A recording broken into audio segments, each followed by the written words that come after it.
My husband spiked our child's formula with sleeping pills to sneak away for a Christmas date with his assistant. As I frantically rushed my feverish child to the hospital, I unexpectedly spotted my husband carrying his assistant upstairs.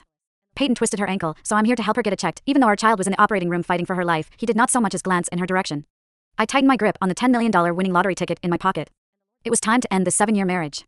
After wrapping up my tasks at work, I called my husband, Christian Clark. Honey, don't forget to come home for Christmas today.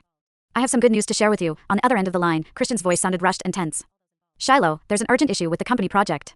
I need to check on it right away. Junie already finished her bottle and is asleep, so don't worry. Those 2 sentences filled me with unease. Our daughter, Juniper Clark, was just over a year old. How could I possibly not worry about her being left alone at home? When I tried to call Christian back, his phone was already unreachable. Christmas traffic was overwhelming, and I found myself stuck in a sea of cars, anxiously praying that Junie would be safe. When I finally rushed home, the house was eerily quiet. I hurried to the crib and saw Junie sleeping soundly. Relieved, I reached out to touch her little face. That touch sent a wave of panic through me. Her forehead was burning hot. She clearly had a high fever. I immediately grabbed Junie and drove to the hospital, calling Christian along the way. Christian, Junie has a fever. I'm taking her to the city hospital.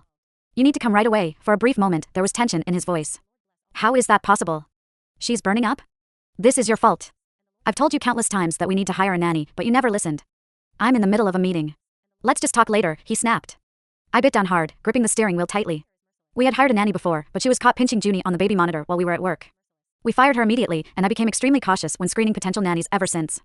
Unfortunately, we had not found anyone suitable yet. Now, Christian was using that incident as ammunition to blame me. Even so, I did not have time to argue with him. I ran 3 red lights before finally arriving at the hospital and rushed into the emergency room with Junie in my arms. What I thought was just a routine fever turned into a nightmare when the doctor told me after an examination that Junie had ingested sleeping pills and needed her stomach pumped immediately. The words hit me like a bolt of lightning. How could this happen? Christian and I always prepared all of Junie's meals ourselves. How could she possibly have ingested sleeping pills? As I watched Junie being wheeled into the operating room while her flushed little face burned with fever, I wished I could take on her pain instead. In my panic, I tried calling Christian again, but his phone remained unreachable. Fortunately, the procedure ended successfully after an hour. Junie was then moved to a general ward for observation. I was about to follow and take care of her when the attending doctor called out to me with a serious expression. Mrs. Clark, please wait a moment. His expression was hesitant, as if he was struggling with his words. May I ask who usually prepares the child's formula? I felt puzzled. Both my husband and I prepare her formula, the doctor pressed further. Who prepared it tonight? Growing more confused, I answered, my husband. Why? Is there something wrong, doctor? He sighed while gently patting my shoulder. If your home has surveillance cameras, you should check them. Though I did not fully understand his words, I did not have time to dwell on them. I quickly went to care for Junie. I finally felt a sense of relief as I watched Junie's temperature gradually come down.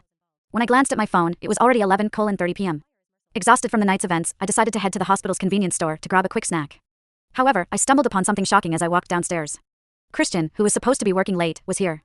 And in his arms was none other than his new assistant, Peyton Sullivan. Mr. Clark, it's all my fault. I twisted my ankle when I got out of the car, and now, I can't spend Christmas with you properly.